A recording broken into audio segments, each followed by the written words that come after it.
Една от най-честите грешки, които наблюдавам, че повечето дами във фитнеса правят, е това, че не обръщат изобщо никакво внимание на формата на изпълнение на всяко едно упражнение. Дали тя е добра или не, за тях няма значение. Голяма част от жените си мислят, че ако са във фитнеса, това е достатъчно. Но всъщност може да тренират от години, но ако не правят нещата както трябва, няма да си личи особено. Всички сме виждали жени, които сякаш всеки ден са във фитнеса, но не се случват много промени с тялото им. Все пак това не е единственото нещо, заради което не ви се получава. Всичко е комплексно, но това може да бъде една от причините. След малко ще ви дам и основни насоки как да подобрите изпълнението на упражненията, но най-важното нещо, което трябва да запомните, е, че в началото трябва да отделите известно време, за да заучите правилно всяко едно упражнение.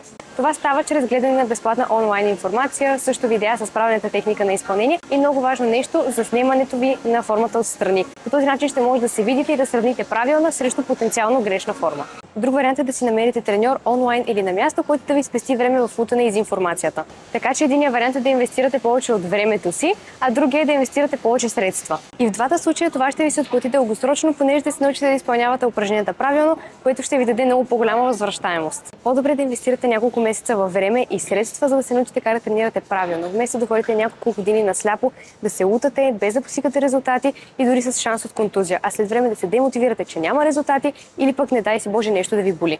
Сега започваме с две базови насоки, които искам да споделя с вас. Първата е да контролирате негативната фаза от движението. Повечето дами не се съобразяват с това нещо и използват страшно много моментум. И сега ще ви дам няколко примера, за да видите нагледно какво имам предвид. Например, на сгъването за бицепс много често съм виждала, че се получава нещо подобно, а така няма да успеете да натоварите качествено бицепсите си. Движението трябва да се извършва само от лакетната става, като концентричната контракция, т.е. сгъването нагоре, когато мускула скъсява своята дължина, трябва да го изпълнявате малко по-бързо, а негативната или ексцентричната фаза от движението, т.е. спускането надолу, трябва да го контролирате. Тогава мускула се съкращава, разтягайки своята дължина. Леки отклонения от перфектната форма, разбира се, са допустими, но е желателно те да се случват точно когато стигате близо до отказ и до отказ на упражненията.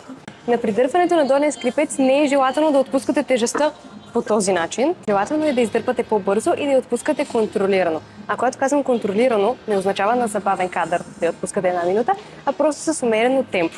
По този начин няма да губите натоварване от мускула, който целите да натоварите. При хип тръста не трябва да се мятат неконтролируемо по този начин. Трябва да се издигнете нагоре, да усетите хубава контракция на мускулите на дупето и плавно да спуснете надолу. Това важи за всяко едно упражнение. По този начин ще държите натоварването върху мускулите, които искате и ще намалите шанса от контузии. И втория ми съвет е да научите всяко едно упражнение точно кой мускул натоварва. По този начин сами също ще може да се поправяте и да се ориентирате дали се справяте правилно с изпълнението. Ако, например, при хип тръст, който цели да натовари главно мускулите на дупето, усещате, например, кръста, значи нещо не е наред.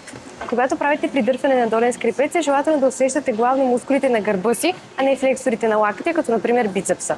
Това важи за всяко едно упражнение. Започнете да обръщате внимание на тези неща и ще видите много по-добри резултати. И запомнете едно нещо от мен. Да ходите просто на фитнес не е достатъчно. Както просто да ходите на училище или на университет не е достатъчно, за да придобиете нужните знания. Трябва да сте там, да сте фокусирани, да се трудите и да напредвате. Иначе просто е безмислено. Ако видеото ви беше поне малко полезно, ще сме ви много благодарни да го харесате и да се абонирате за нашия канал с камбанка, за да не изпускате следващото съдържание, което ще качваме за вас. Ако имате нужда от професионална помощ по време на влизането ви във форма, може да посетите нашия сайт и да видите резултатите на част от дамите, с които сме работили. Също така там може да видите нашия модел на работа и ако ви допаднем като треньори, да се свържете с нас по една от посочените платформи. Много ви благодарим и до скоро!